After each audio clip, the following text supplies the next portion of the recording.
কেরালার জনগণের অধিকার রক্ষা এবং বাম বিকল্পকে শক্তিশালী করার আহ্বান রাখল কমলপুরের বাম কর্মী সমর্থকেরা। কেন্দ্রের বিজেপি জোট সরকার কেরালার বাম গণতান্ত্রিক ফ্রন্ট সরকারকে কোণঠাসা করার লক্ষ্যে ক্রমাগত অর্থনৈতিক এবং রাজনৈতিক আক্রমণ সংঘটিত করছে।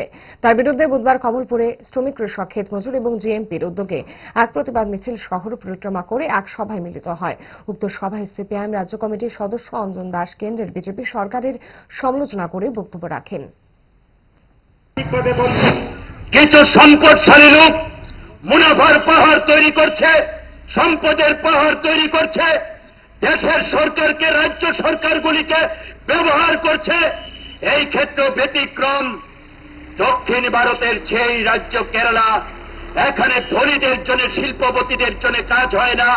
এখানে শ্রমজীবী মানুষ, সাধারণ আমজনতার স্বার্থে কাজ হয়, বেকারদের কর্মসংস্থানের জন্য কাজ হয়, শ্রমজীবী মানুষের স্বার্থে কাজ হয়। তাই আগামী দিনে কেন্দ্রের জনবিরোধী নীতি, কেরালার প্রতি বৈষম্যমূলক আচরণের প্রতিবাদে, সংবিধান রক্ষার জন্য, সংখ্যালঘুদের নিরাপত্তার জন্য আমাদের লড়াই আগামী দিনেও জারি থাকবে।